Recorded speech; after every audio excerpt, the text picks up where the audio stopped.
First things first, I challenge anyone, go to the gym, put the treadmill on incline, and walk for 45 minutes and tell me that that will not kick your ass. Let's say you've decided that you're going to go to the gym 3 times a week and you're on your way out of your house and your roommate throws a controller at you and says, hey, let's play Call of Duty.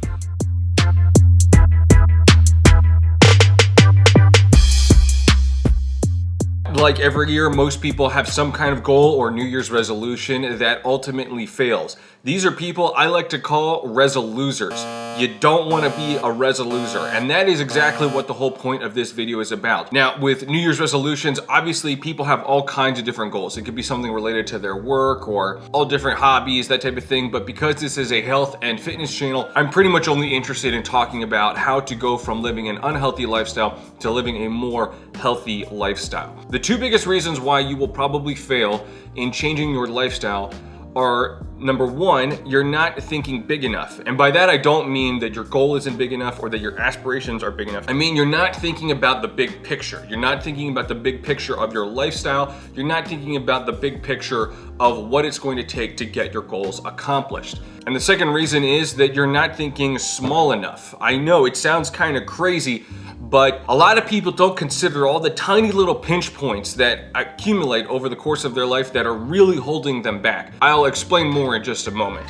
Hey, it's me from the future. I'm editing this video, and basically I had no idea how long I was talking when I made the video originally. I thought it was gonna be like a 15-minute video, and it was actually like a 60-minute video. So what I decided to do was to cut it up into 2 parts. First part is just gonna be all about the big picture stuff that people miss when they're trying to complete their goals with changing their lifestyle.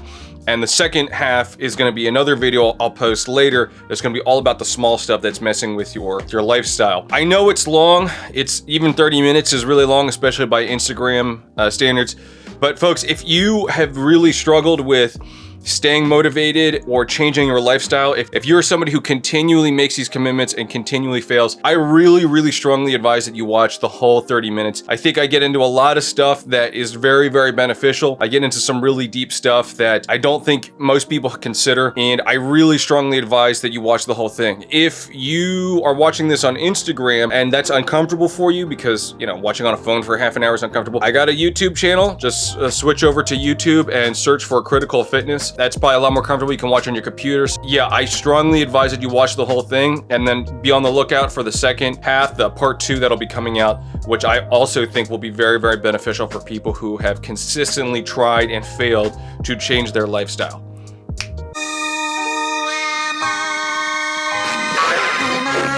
I just can't remember. Who am I just can't recall. Let's talk about the big picture stuff. The biggest thing that you're probably underestimating when you're trying to change your lifestyle is you're failing to appreciate the fact that you're actually having an identity crisis. Yeah, when I said big picture, I meant big picture stuff. And identity is a big deal for a lot of people. When I talk about identity, my favorite definition of identity that I've ever heard is that you are what you repeatedly do. The book Atomic Habits talks about this a lot, and about how every time you do something, you're essentially casting a vote for the kind of person that you are. If I don't play video games every night, then I really am not casting a whole lot of votes to this idea of me being a gamer. Vice versa, because I am constantly going to the gym, I can definitely say that I am a gym rat or a health freak, because I've casted a lot of votes over the course of many years that lead to this identity that I am a fitness freak. Once you start to look at it through this frame, you have to understand that you need to really be patient. You have to understand that it is not as simple as buying a water bottle and getting a gym membership or buying yoga clothes and a yoga mat. That's not going to change your identity. Every single thing you are doing, you are casting a vote that will, over the course of months or even years, help you change the way you look at yourself and the way that other people look at you. A big part of this health identity that I think people mess up is that they have this idea that you have to be extremely disciplined to go to the gym or be healthy. That is absolutely not the case. Let me use myself an example. If I told you that I take cold showers almost every single day, and that I eat chicken and salad almost every single day, and that I exercise in some way, shape, or form almost every single day, To most people, that would sound like I have a monumental amount of discipline, at least compared to the average person. Well, what if I told you that I actually don't have any discipline when it comes to any of those things? For the most part, I actually love all three of those things. I have the exact opposite problem. I spend way too much time exercising and way too much time going to the gym. I actually tried to get out of the gym sooner because of how much time I actually end up spending there trying to do this and that and whatever. I love chicken and salad. Salad is my favorite food. I legitimately, as insane as it sounds, I actually love salad more than pizza. It sounds crazy, but it's absolutely true. Cold showers, to you, that might sound like absolute torture. But to me, it's great. It's a really great way to refresh my brain, refresh my body when I wake up in the morning. And that's really the difference between somebody who lives a healthy lifestyle and somebody who lives an unhealthy lifestyle. Is that if you live an unhealthy lifestyle, essentially you have learned to love things that don't really benefit you. And that's essentially what you're trying to accomplish. You're trying to slowly change your mentality and your body into loving things that are good for you. The long of the short of it is that it comes down to a couple different things. There's the mentality of understanding that you will feel better, right? Going to the gym will make you feel better in the future. And so you know that, oh, actually, rather than compensating for stress by eating ice cream or something like that, I'm going to compensate for stress by hitting the treadmill, which is more or less what I actually do. If I have a long day, most of the time, I'm really looking forward to going to the gym afterwards. The gym for me is kind of like a cigarette at the end of a long day. It's kind of like getting a beer or something like that. It's a real good way for me to flush out any stress or anxiety that I may have accumulated over the course of the day. And of course, it's only making me better and stronger.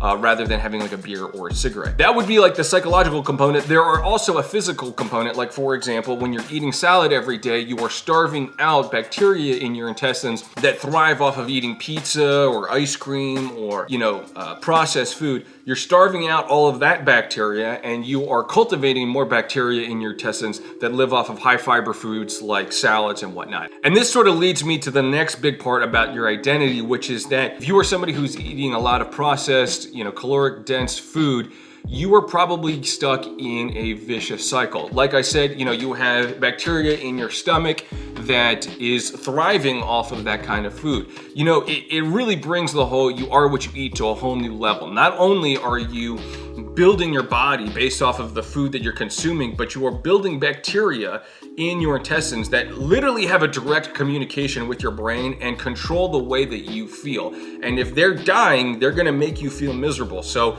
it's very common for people who eat processed foods on a regular basis.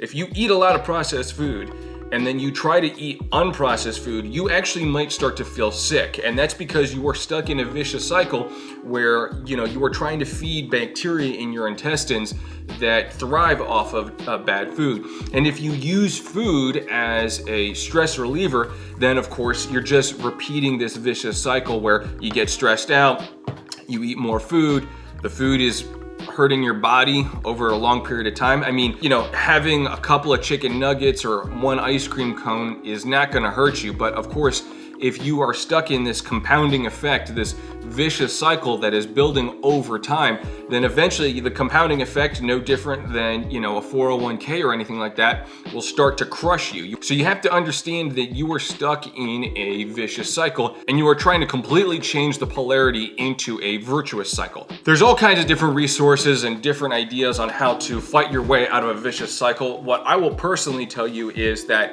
I have found that the best way to fight out of a vicious cycle is to attack every single problem at the same time, even if it's just a little bit. A lot of people will try to attack, one problem in their vicious cycle, and that might work, but usually what happens is once you are trapped in a vicious cycle, there really is no one problem that is the source of all your problems. Every single problem in that vicious cycle essentially becomes a monster of its own. You can eliminate one, but it ends up coming back because the other monsters are essentially fueling it. So I find that it's better to just fight your way by attacking every single problem at the exact same time. And basically, the more aggressive you fight these problems, the faster you will fight your way out of it. That's a great plan, Walter. That's ingenious, if I understand it correctly. That's right, dude. The beauty of this is its simplicity. Once a plan gets too complex, everything can go wrong. A long time ago, I heard an expression that actually changed my life. It's one of the few things I've ever heard in my life that actually changed the way that I live my life. And it goes something like this. Amateurs talk tactics. Professionals talk logistics. When I heard this expression for the first time, it completely made me realize all the different ways that I have failed at different projects and different goals that I've tried to achieve. And it's because I didn't really consider the logistics that go into making a plan succeed. And most people do not. Most people, when they come up with a goal or a plan for how they're going to change their life, they're thinking pretty superficially. They're thinking just that they're going to do this and they're just going to go there and it's just going to happen. But they're not thinking about the actual logistics that go into making something happen. In this case, if your New Year's resolution is, let's say, exercise 3 times a week, which is great. That's a perfect system. That's a perfect idea to come up with. 3 times a week. Where are you going to do it? Are you going to exercise at home, or are you going to exercise at the gym? Or are you going to go out for a run every day? Let's tear apart going to the gym.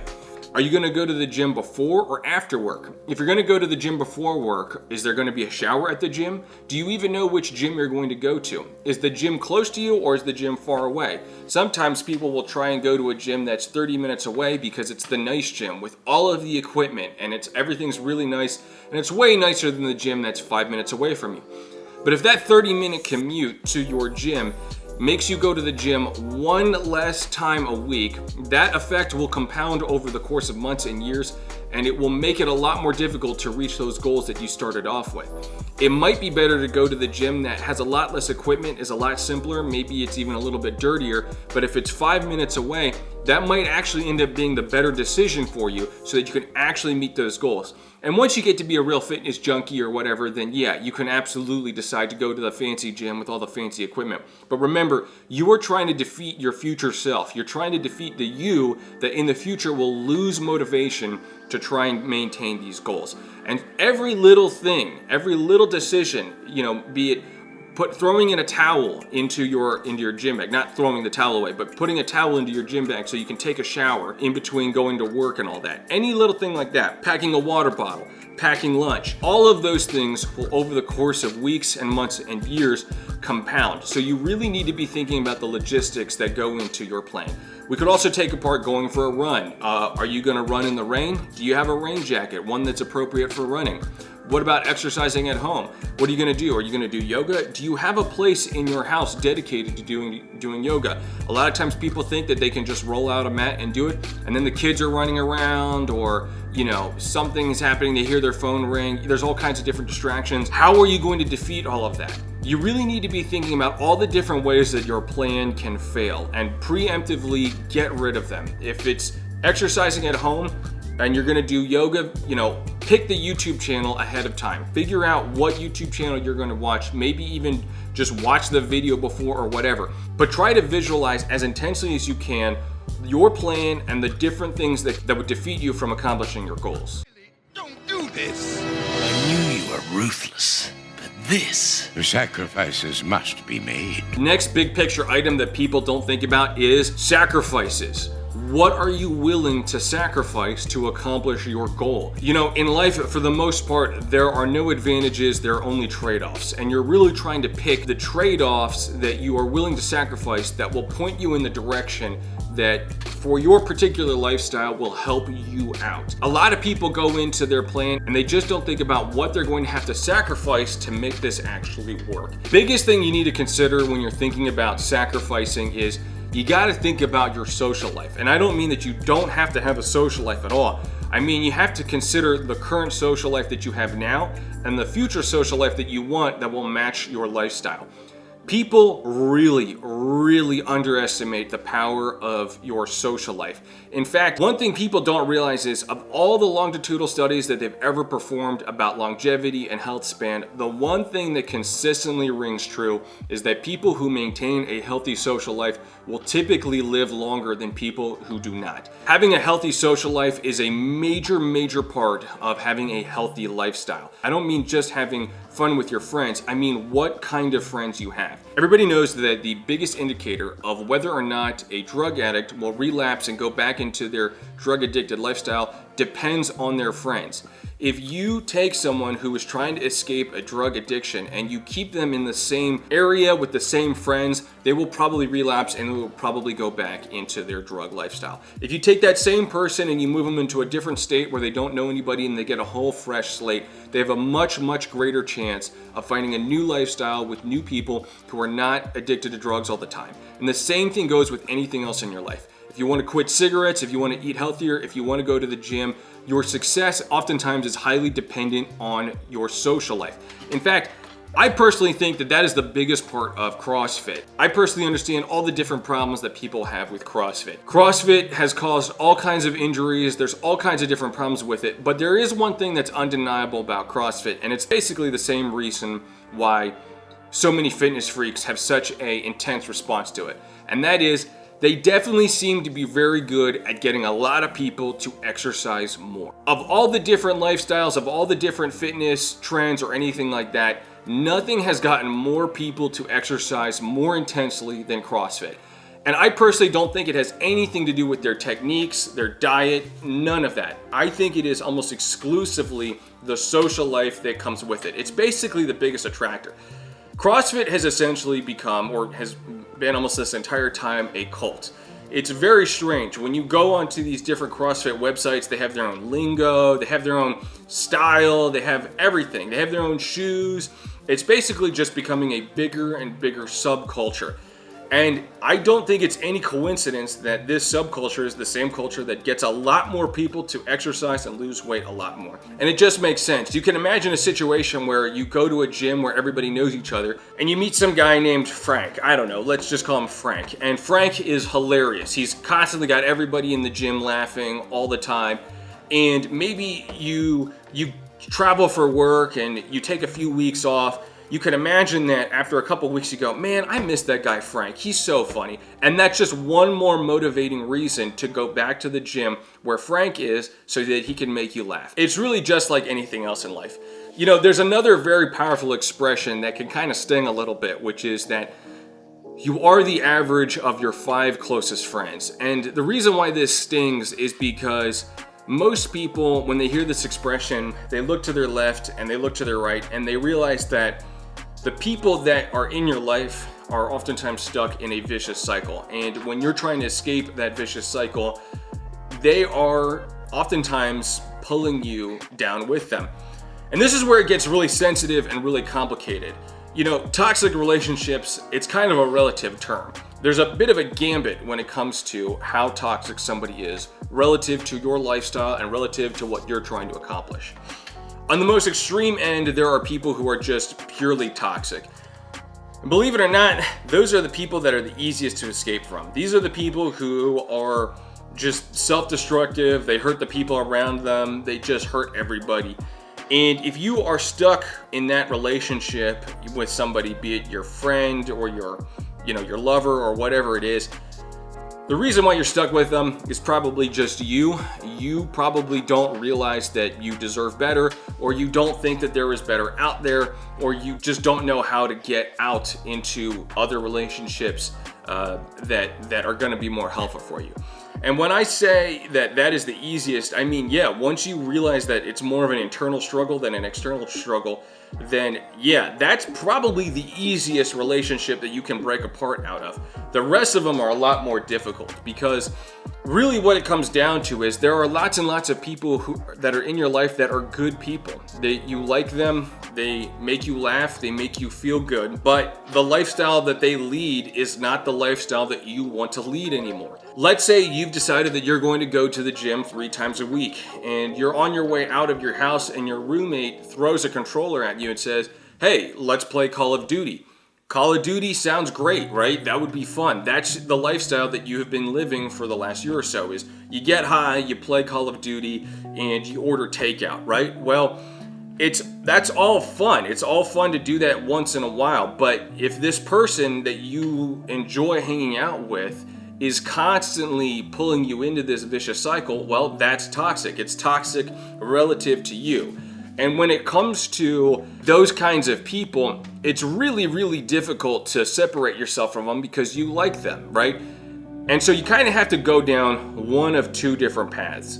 You have to decide, that either A, you're going to put a hard wall up between you and them. You're going to say, hey, we can be friends, but when I say no, it means no. And you either have to at least, you have to at least tell yourself that in your head. You need to cognitively decide, okay, if my roommate throws a gaming controller at me, it says, let's play Call of Duty, I need to know that I need to say no. I'm going to the gym. This is my commitment. And that can be very difficult, but of course then you have the ease of knowing that you can kind of still be friends with this person who is in a bit of a vicious cycle. One thing you have to understand though is that a lot of times good people will unintentionally participate in what's called the crab basket effect. If you've ever seen a crab basket of live crabs, you know that they don't have to put a lid on top of them. Because crabs, when they see another crab escaping the basket, they will immediately pull the crab back down into the basket. We humans, for whatever reason, we do this too.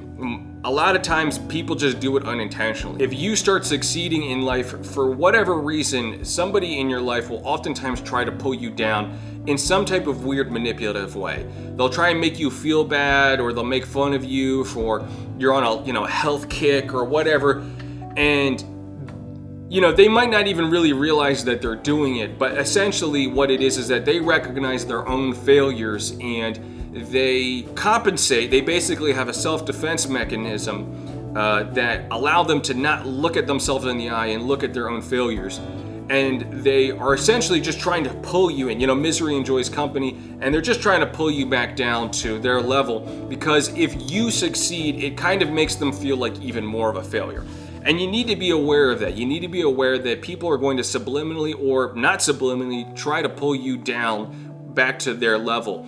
And you have to be able to push through that, right? You have to be able to understand that if you want to hang out with these people that are not necessarily good for you, or at least good for a particular part of your lifestyle, you have to understand that they are going to try and pull you down, and you have to be able to just muscle through it. You can't let them win. Or you can take the other option, which is cut them out altogether. And that sounds harsh, and it sounds kind of cruel. One, you have to understand that you got to be thinking about yourself. A lot of people, they'll be your friends through a lot of stuff, but they actually won't be there when the check bounces. By that, I mean, if you have a friend that, let's go back to the gaming until 2 a.m. example. If you have a friend that is stuck in a vicious cycle, let's say they're one of those people that they can just eat and eat and eat, and they just get skinny fat, right? They don't get crazy fat. Meanwhile, you're one of those people that you eat and you're gaining 100 pounds, 200 pounds. They're not going to be there when the check bounces. That skinny person that can eat 6 times a day, they're not going to be there when you're at the doctor complaining about your knee pain, or you're complaining about whatever pain that has arisen from the extra force that you're applying to your body by adding 100 or 200 pounds. That extra force on your joints, on your body all the time. They don't know that you're experiencing that. That skinny person that can just eat and eat and eat, they don't know what kind of physical ailments might occur to you. They don't know that you might be experiencing ankle pain and knee pain, and you're constantly going to the doctor because of all different kinds of issues that are slowly arising. They don't know any of that. They're not in the doctor's room with you. And this is what I mean is they're not going to be there. They might care about you and all that stuff, but they're not there when the check bounces. And you need to be thinking about that. You need to be thinking about what is my life going to look like in the future if I maintain this vicious cycle? And are they going to be there? Are they going to help you pull you out of that vicious cycle in the next couple years or so as your life gets a little bit worse? And the other thing you need to consider if you're going to cut these people out is that, when you say no to something, you're almost always saying yes to something else. And in the case of getting rid of friends that are good people but not necessarily good for you, you are saying yes to looking for people who are also good people and also good for you. You might have that roommate or that friend who's hilarious, but they just stay home and play video games all that time. And by saying yes to hanging out with them, you're saying no to a person who is, Frank at the CrossFit gym, right? The guy Frank who is also hilarious and also always having a good time and all this stuff, but he's at the gym exercising. What you need to focus on is that you are saying no to somebody who is a good person but lives a vicious life cycle, and you are going to say yes to somebody in the future that you will find who is in a virtuous cycle, who is also good, who is also a good person, and also makes you feel good. They're out there. The world is a great, great big place, and you don't have to settle for people who are good people but not good for you. You can find people in the future who are good and good for you and your lifestyle.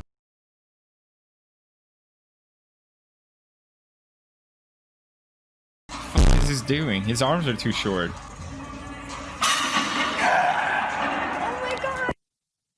Oh, this is why people are afraid of going to the gym, because they don't know what they're doing and they're worried someone's gonna film them. And the last big picture item that people don't consider is sustainability. Again, if you want more details on this, watch my sustainability video. But the long of the short of it is that when people go for their New Year's resolution or whatever goal they're trying to accomplish, is they really, really overdo it. And this is a real big thing that frustrates me, is that, you know, a lot of times I'll see people go to a group class or whatever, they'll go to a gym, and they just go way too hard. I like to break it down into different levels. You're starting from a zero meaning that you don't exercise at all. You really need to just take it easy. I recommend for somebody starting at a zero that you go to the gym or go wherever, get on a treadmill and put it on an incline and walk for 45 minutes. I make this recommendation to people all the time. There's lots of people who come to me because maybe they're obese, they're overweight, they don't go to the gym, they're intimidated by the gym, and they're like, I want to get to the gym and I don't know what to do. And so I make it really simple for them. And I say, go to the gym, put the treadmill on incline and walk for 45 minutes. And for whatever reason, people think that that's just not enough. They think, no, I gotta be doing more.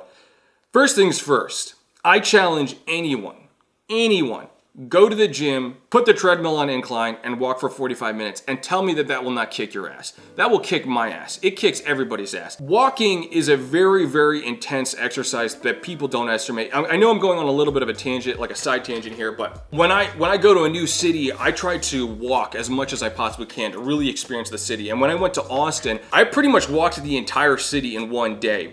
And I was absolutely shocked when at the end of the day, my Apple Watch gave me a notification and said that after a full day of walking, I burned approximately 10,000 calories. Walking is not a joke. The reason why I recommend walking for people who are starting from a zero is because A, like I said, it's very intense in terms of the amount of calories you're burning and the amount of exercise you're getting, but it's very low intensity in terms of impact and how much stress you're actually putting on your body. Most people, when they first start off, they go to the gym and they start doing box jumps or adding all of these different bands and all this stuff, and then they get an injury. They roll their ankle, they strain their ankle, they pull their hamstring, they hurt their shoulders because they already had bad shoulder posture, that type of thing. And then they're out. They're out for 3 weeks. They're out for 4 weeks. And then, after a month or so, it's really, really difficult to pull yourself back in. Start small. You need to start small.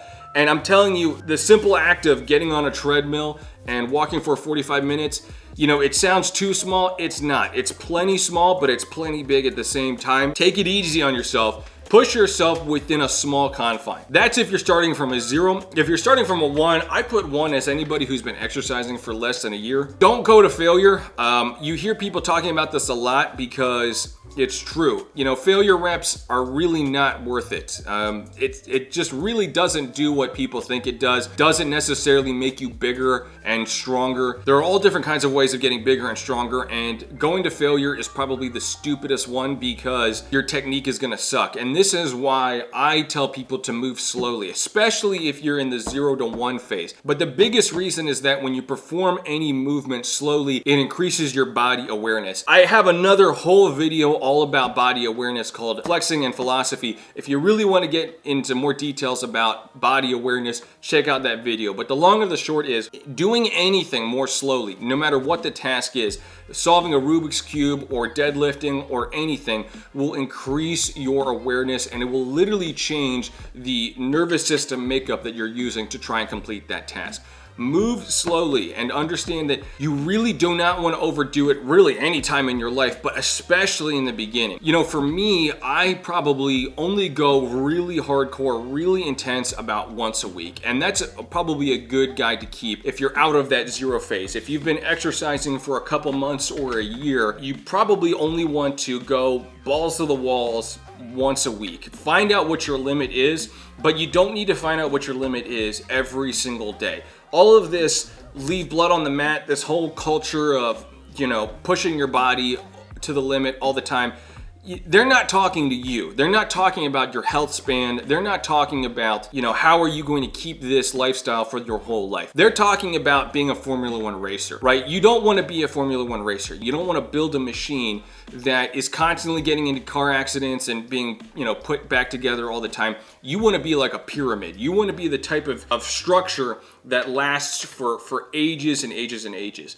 And if you want to do that, if you want to be healthy and comfortable in your body and avoid injuries for as much as you can, you really cannot be pushing it to the limit. You really can't be comparing yourself to other people and why can't I deadlift as much as that person or squat as much as this person? You really need to be thinking long term about yourself. What can I sustainably do every time I go to the gym? Thank you for watching this video. If you want to learn more, I have a couple more videos. Like I said, I had one about body awareness and I have one about sustainability. But also, if you really want to do a deep dive, a lot of what I was talking about, maybe even most of what I was talking about, comes from a book called Atomic Habits. And this book is incredible. I mean, it's just like anything else. A book will not necessarily change your life unless you actually apply it. But this is good information, folks. I recommend Atomic Habits to everybody. By now, it's such a viral book that I'm sure you've heard somebody talk about it. But Atomic Habits, it explains a lot of stuff. I mean, not necessarily all of it is proven, but it is really good stuff. I recommend it. Get the Audible, buy the book and read it, write notes, whatever. But listen to the book and take action. I would do it as a way of getting you motivated, you know, getting ready for your workouts, maybe listen to it while you're working out. Biggest thing though I'll say is that if you're gonna do something like that, like listen to a book about atomic habits, is understand that you gotta change your mentality. One thing I like to do is, so for example, I'll listen to the book Atomic Habits, and then a lot of times I'll listen to it again. And that's exactly what I did. I listened to the book 2 times in a row. And then what I'll do is, you know, a lot of times like the author James Clear, he'll have all kinds of YouTube videos or things like that.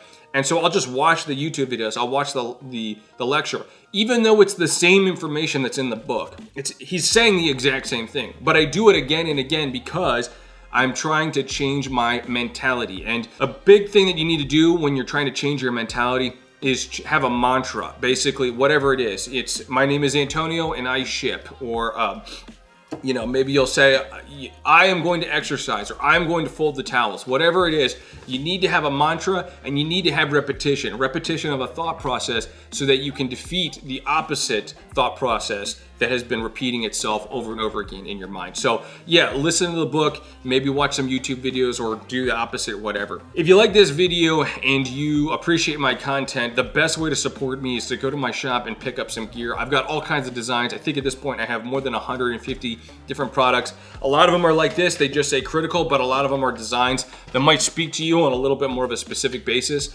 This year I have 2 things that I think are really gonna be good for people. Is I have the always moving pattern, which I love because when I wear that shirt, you know, I just talked about mantras. I didn't realize that I would, as I'm wearing a shirt that says always moving, that it would increase my movement. I'm somebody who likes to move all the time.